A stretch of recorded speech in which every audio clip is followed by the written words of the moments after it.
This is the MOJO, the Meaning of Life and Business podcast, where life and business intersect. Hosted by Jennifer Glass, CEO of Business Growth Strategies International and BGSI Coaching. We are dedicated to your success. Hello and welcome to another episode of MOJO, the Meaning of Life and Business. If this is your first time listening, thank you so much for checking out the show. If you're a returning listener, thank you so much for your loyal support and continued listening of the show. It really means a lot to us. On our conversation today, we are going to be talking about kids and parenting kids in a way that is really going to help us raise kids in a much better way. There are so many ways that people say, oh, you can do this with your kids, do this with your kids, do that, something else. And at the end of the day, it really is going to come down to what is going to make the most sense for the kids. And I have a really great guest on the show today who's going to give us her perspective on how we can help our kids grow into being better people as adults. And before I bring on my guest, let me tell you really briefly about her. Martha Burich is a dedicated educator and the author of the book, Yes, You Can Raise Happy, Responsible Children. Martha, welcome to the show. Thank you, Jennifer. I'm very happy to be here. Absolutely. Thank you. So, Martha, first of all, let me ask you, you didn't get out of school and all of a sudden you're an expert at kids, right? I mean, even as kids, we're not experts at being a kid either. So, how did you get to where you are right now? Really good question because I was kicked out of two colleges. That's a whole nother story. But I went back and they let me back in. So I managed to get a degree. I'm pretty much all but dissertation, but I don't put that on my records and things. But how did I get into parenting? Well, when our son was 4, he was really difficult. Oh, Jennifer. There was a time when his dad and I thought the way you raise a happy child is you don't say no. And that backfired on us terribly. So I learned how to do it differently. And here's the problem with people who don't take no for an answer, as our son wouldn't when he was 4. They become adults who don't know how to say no to themselves, who are very unpleasant to be around, and who don't have reality of relationships and what it takes to succeed in life, whether it's with relationships, business, or anything else. So they become very difficult people to handle, young and old. So we have to learn how to teach our children to accept no as an answer and then to move on from that. So I had to learn that. I had to learn that. He was so unpleasant. So yes, took me about 2 months. We turned him around. He became a very good. I don't know. Good is the word. He became a pleasant human being. Someone who would accept no and not give us so much trouble the way he did before. And now he's as an adult. He cares about animals. He cares about other people. And what we want to foster in children is that sense of empathy and care about ourselves and about others. So we succeeded in that way. And how did we do that? Well, you know what? When your children don't accept no for an answer to begin with, Jennifer, it's a hard road to get them to accept it because they are used to getting their way. So we would say no, but he knew that we would change it if he would scream enough or have a big enough fit or whatever. Oh, here, oh, here. And so if you've been letting your child run things for a while, it's going to be, you're going to have to endure some tantrums and some problems, and you have to stick to it. The thing that I learned is when I said no, I had to think to myself before it came out of my mouth, am I going to stick with this if he has a fit, if he screams for 2 hours? So I had to think that first before the word came out of my mouth. Without a question, I mean, like you said, kids are going to be kids. They're going to be doing kid things in terms of that. I mean, as a baby, my daughter was an altitude baby.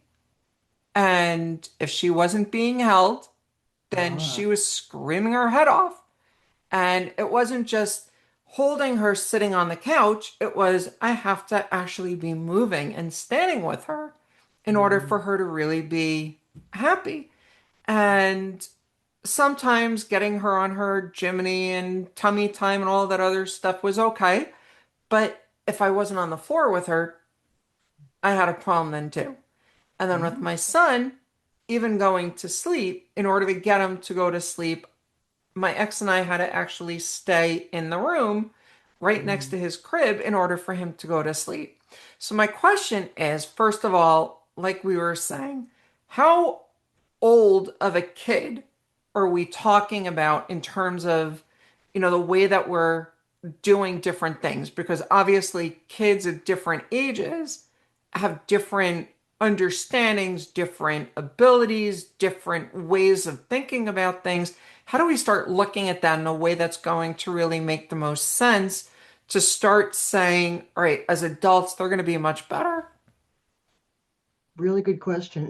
Let's say they're 6 months old and they're crawling, and they crawl over to the plug, which you have, your plugged up outlets, your childproof outlets, but Anthony could get those out so quick. I think they're adult, they keep adults away. But anyway, so what you do is when the child does that, you get up. You can't just yell no from across the room. You get up, you tell the child no, you pick them up, and then you have to move them away from that area. So whether you put them in their playpen, you have to make it very clear to them we don't do that. Now, you can just move them to another area. Now then they're going to go back. This is a really good teaching moment. So they're going to do this 20 times, 30 times, and you can't get aggravated the 50th time. You have to get up, say, sweetheart, no, take them back again.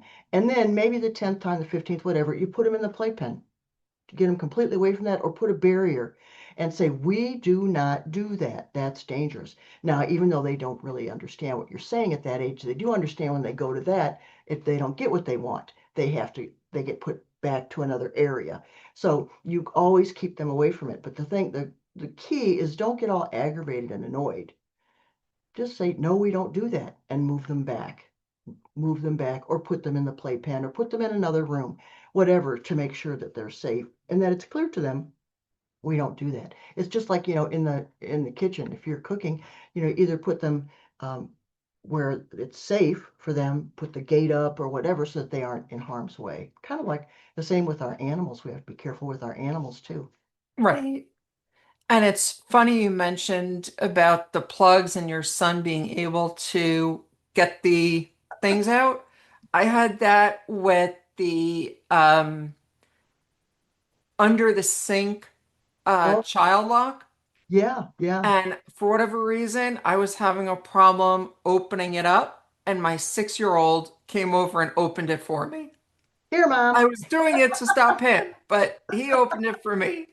Yes, exactly, exactly. That's why, you know what? That's you bring up such a good point there, Jennifer. Once your children start crawling, etc., even before that, you need to get down on your hands and knees and crawl that entire house wherever you're going to let that child be on their hand, crawling around or walking around. And you need to feel the carpet. You need to see exactly, are there staples on the ground? What's on the carpet? What's on the ground? What could the child get into? One time we went to someone's house and I put Anthony down when he was still a baby crawling, and he went right for the dog dish and started eating the dog food. So you have to be very conscious of what your house is like. So get down on your own hands and knees and crawl around and see what your baby sees. And also you have to put those protective rounded corners on any sharp edges of your tables or anything else that the child could possibly get hurt on. Yeah, absolutely. And, just one other really funny anecdote about my daughter, and she's going to probably shoot me for even mentioning this, but hey, what's the fun of being a parent if you can't every now and then embarrass your own kids, right? Um, but once when, actually not once, but multiple times, my daughter, when she knew how to turn on the TV on her own, Mm, because she loved watching Sesame Street and uh, Play With Me, Sesame, and all of those other, shows. So we're Sabbath observant. And So Wait, on Saturday, go Sabbath ahead. observant. Oh, okay, yes, yes. So on Saturday, when we weren't having the television on, Hmm. she still wanted to watch. So she would go over to the TV, push the power button, and she's like, all right, fine. And eventually we had to start unplugging it in order for her to not be able to even turn it on.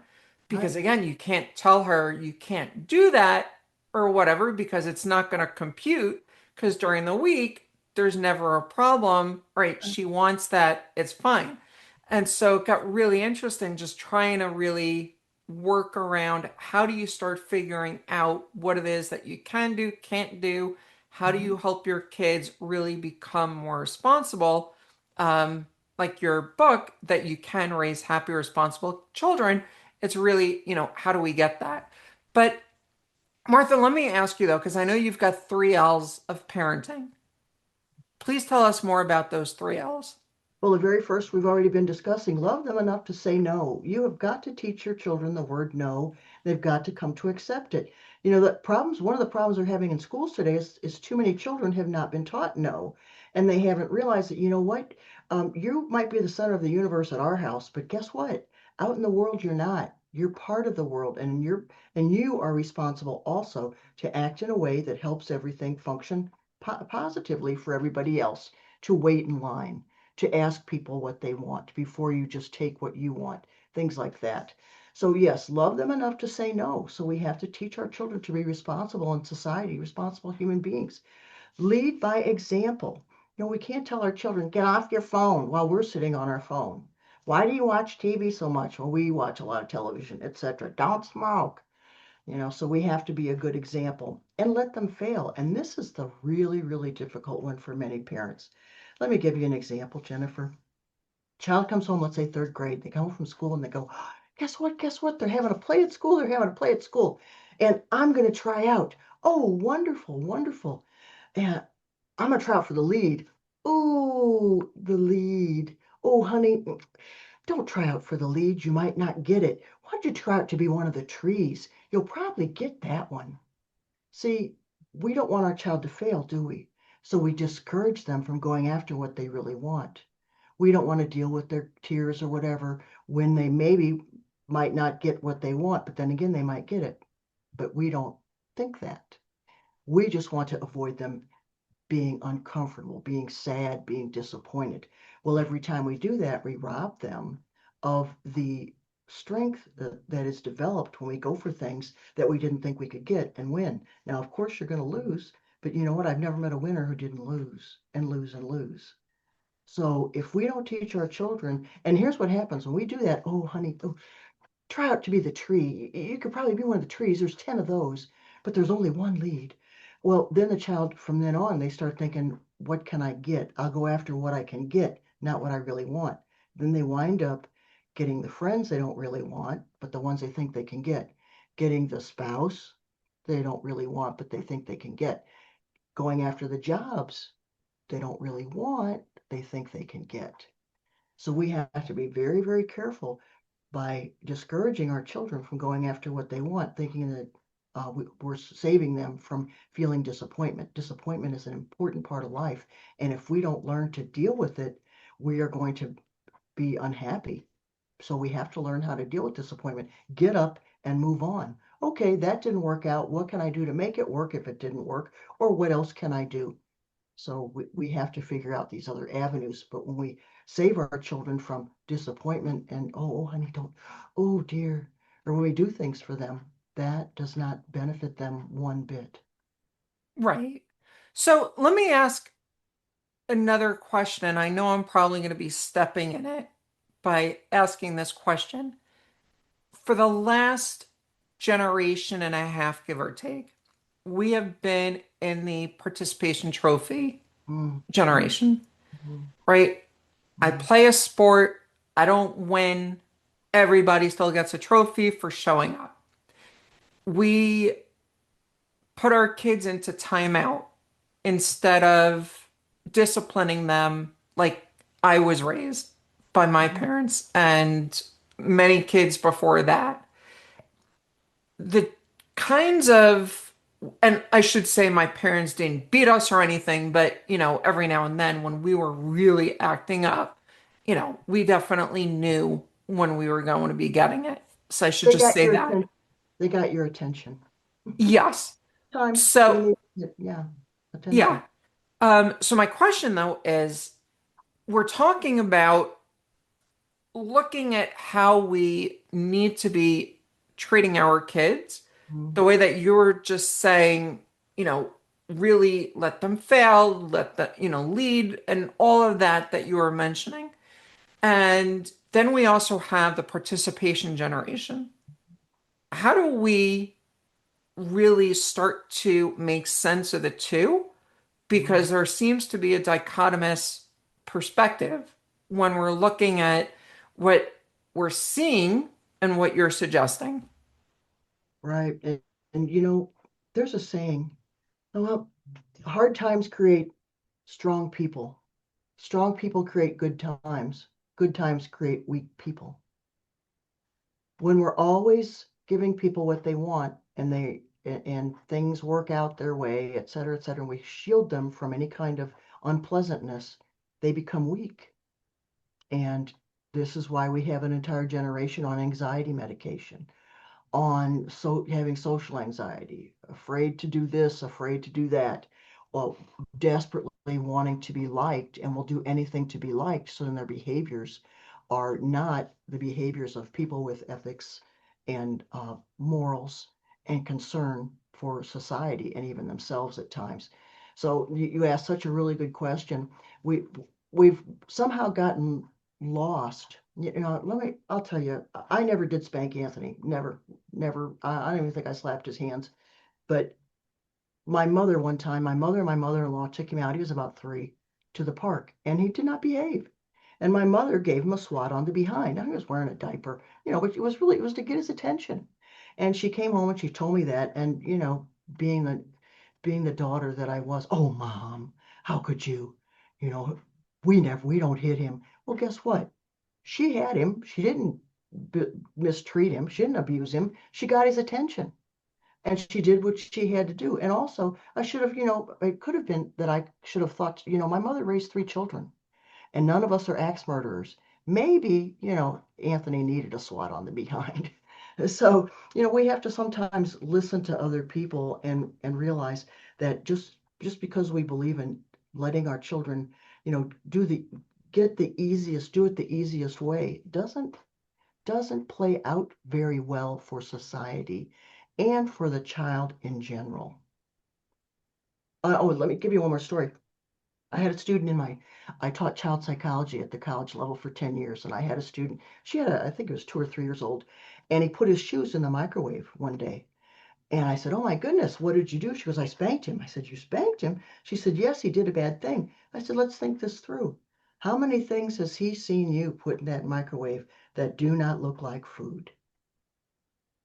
How many people put stuff in there just to warm it up? I mean, whether it's a little sock or water, whatever. So the child was probably just copying his mom.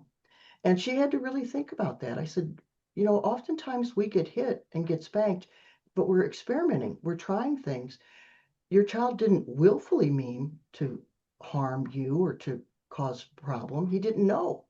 It would be better if you were to explain to him, honey, you have to ask me before you put anything in the microwave. Some things burn, some things will cause a problem. Or, you're not allowed to touch the microwave. And then practice that with the child. Practice him going up to the microwave to touch it. What do you do now?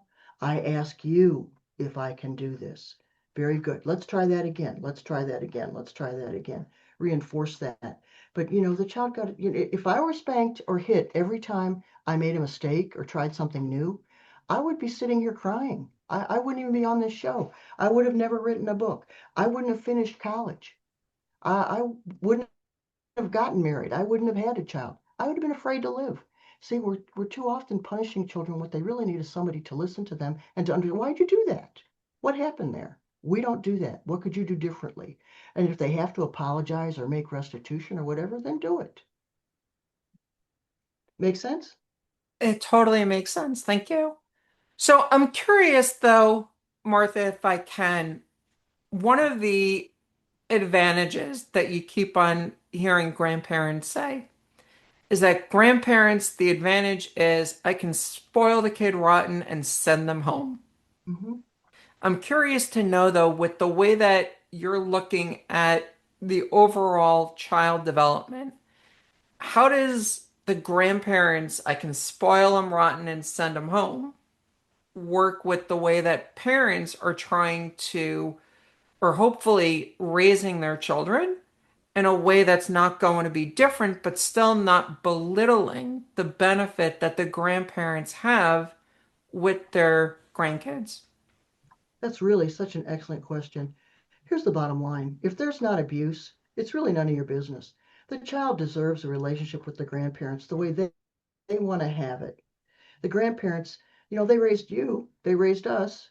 So, and if there's not abuse or something like really, really that could harm the child in some way, let them have their own relationship. Mom and dad don't have the same relationship with the child. Each parent has a different relationship, and mom and dad don't always have to be on the same page. One woman even asked me that. I said, you know what? Why don't you let your husband have his relationship with the child? Why are you always telling him how to discipline the child and what to do? Well, I thought we had to be on the same page. I said, on the big stuff, you and he need to have a conversation and talk about that. But the little stuff, dads are different than moms. Aunts are different than uncles. This person's cousin, this cousin's different than that cousin. Let people have their relationships with their children. If there's no abuse involved, you need to step back and mind your own business. And if the child comes home from grandma's and, well, grandma does this, grandma does that, I'm so happy. I'm so happy grandma does this. I love grandma too. And here, we're home now, aren't we? And we do it this way, don't we? Yeah. So now, that's all. Thank you. So I want to ask you, just in terms of your book, tell us a little bit more about the book, please. Yes, you can raise happy, responsible children. It won't show because I've got the virtual background back here, but you can see it. It's right there. It's endorsed by Jack Canfield himself, Chicken Soup for the Soul, the co-author of Chicken Soup for the Soul series and the Success Principles. Jack wrote the entire back cover endorsement, and he said, "This book, it's my pleasure to endorse this remarkable book, knowing it has the potential to transform the lives of families worldwide. A must read for anyone committed to fostering a nurturing environment where both children and parents can truly thrive." And you know what? This book is only 72 pages. It is boom, boom, boom. There's no theory. This is all tried and true, tested. It worked on my son. It worked on my students. I was a high school special education teacher for 16 years, worked on my college students. And, I go to the jail and the treatment center every week and speak with addicts and alcoholics, and it works with them. So, and everybody who's read the book is come back to tell me this helped me with my mother. This helped me with my grandmother. This helped me with, not just with their children. So, and one woman has 4 children. She said she keeps the book with her all the time because let me give you the chapters. Building self-esteem, discipline, creating positive relationships with your children, raising smart children, meal times. Oh, let me tell you just right now, meal times. Do not bring up negative things when you're all sitting around eating dinner or breakfast or whatever. That's for a separate time to talk about.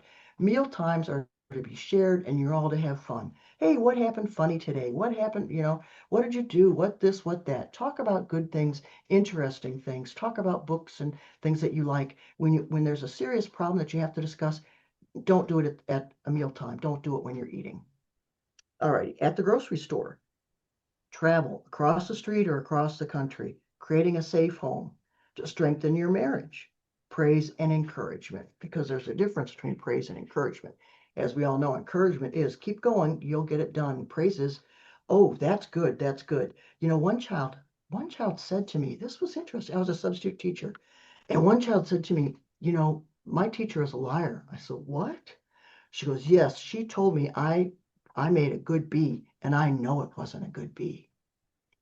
So when we use those qualifiers like good, the child, it's better to say, oh, I see that you made the B. I can read that. That looks like a B to me. She could say that and the child would accept it. But see, when we use those qualifiers, oh, that's good, that's bad, whatever. The child, that's where that came from. My teacher's a liar. That was very interesting. Very interesting. So we have to be very careful. Oh, you're the best. You're the best. No, you know what? There are 8 billion people on the planet. Nobody's the best at anything. I mean, they might be the best that we see at this moment, but we don't know who's hiding in another country that we have no idea. So, oh, you're very good at that. That's one of your strengths. Oh, I appreciate how you do that. But you're the best. You're the best. No, you're the prettiest. You're the this. You're the smartest. No, it doesn't work that way. Absolutely. Sometimes it just doesn't work that way, like you said. And if we keep on keeping on the praise, Hmm. then it also belittles the value of what it Ah, is that we're ultimately trying to get across to them. And it's that way, it doesn't matter if it's our kids, if it's our team members, if it's even our ah, clients with some of the stuff that they do and all of that. I mean, in my own coaching practice, I love graduating my clients because I get to see them move on to something else because they reached a certain level of proficiency in their own business. They reached whatever it is that I'm working with them on.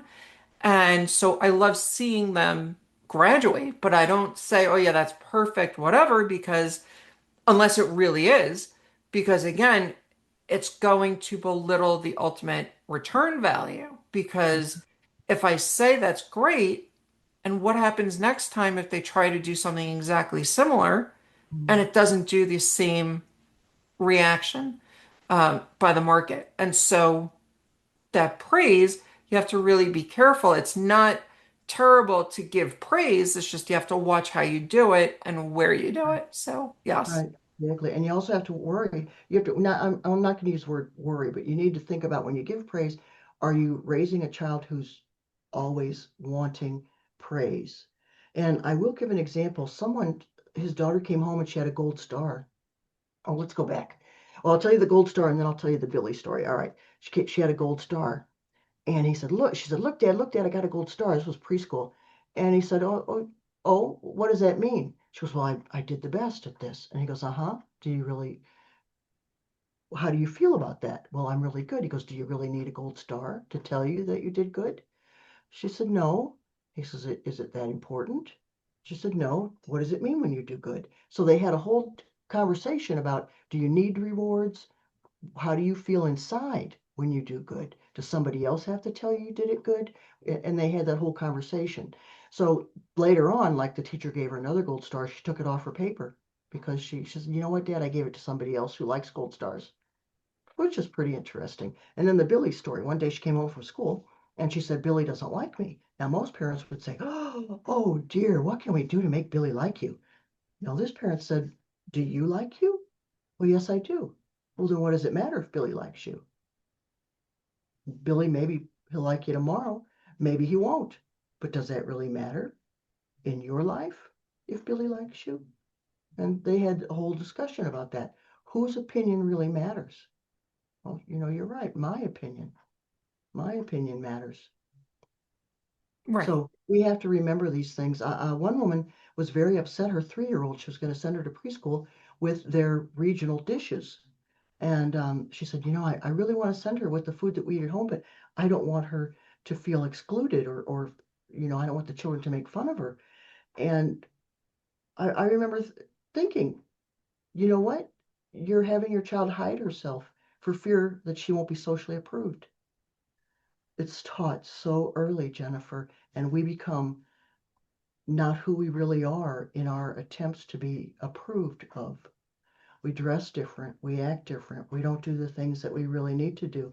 We hang around with the people, the cool kids who don't do the things they need to do because we're so desperate to be liked rather than growing up to thinking to ourselves, is this how I want to be? Is this the person I want to be? Are these the behaviors that I would like in someone else? We have to really think about these things and encourage our children to think that way too. Absolutely. And I think let's leave it there. Martha, let me ask you, people have been listening to our conversation for the last half hour or so, and they're interested in connecting with you and learning more. How can they connect with you and where can they get the book? Okay, the book is at Amazon, or you can go to your local store. It's at the stores too. Yes, you can raise happy, responsible children is up on Amazon. And you can go to my website, marthaburich.com.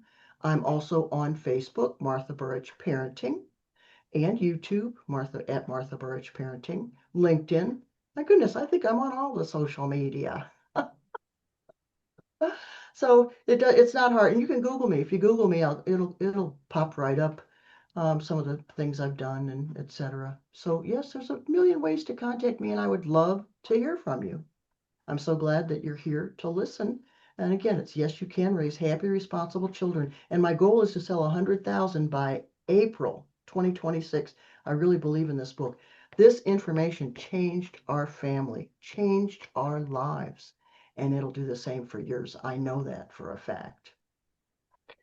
Absolutely. Thank you. And again, we'll have all of Martha's information in the description so that you can reach out, connect, look for the book, even though Martha was looking for that 100,000 goal by April. Um, you're hearing this now in August 2026 or later when the episode will finally be coming out. If you didn't yet get the book, it doesn't mean that you can't still get the book. Let's make it 250,000 instead of 100,000, and help Martha impact even more kids and parents and families across the world being happy and responsible children so that the next Thank you. generation is going to be better off. So, Martha, thank you so much for being my guest on the show today. Thank you, Jennifer. Loved it. Thank you. And again, keep in mind what you're trying to do with your kids. Again, like Martha was saying, it's not that you have to discipline them. It's not that you have to give them everything. There is a happy medium that you can find. There's a way that you can work with your children to make them into the better people that will be the best versions of their future selves when they are adults. If you think about you are raising a future adult instead of the everyday grind. Oh my God, if this kid doesn't stop doing this, I am going to throw them out the window kind of thing. And as parents, we've all been there. I don't remember anyone not ever having that kind of moment as a parent because the child, again, as Grant Cardone says, kids are the best salespeople because they throw a temper tantrum until they get their way. Think about what that means, right? They are going to do what they do best. They're going to push the buttons because that's what they know. If you think how that can work and how you can turn that around into a different regard and help them find new ways to get that whatever out into a creative way that is going to be beneficial for everybody, that's a great way to move forward. And again, Martha probably has plenty of advice for you in the book to help you through those days as well as where you go from there. On that note, I want to thank everyone again for listening. If this is your first time, I hope you're going to tune in again. And if you've been here before, thank you so much again for listening, and we look forward to seeing you again next time. On that note, this has been another episode of MOJO, the meaning of life and business. And until next time, here is to your success.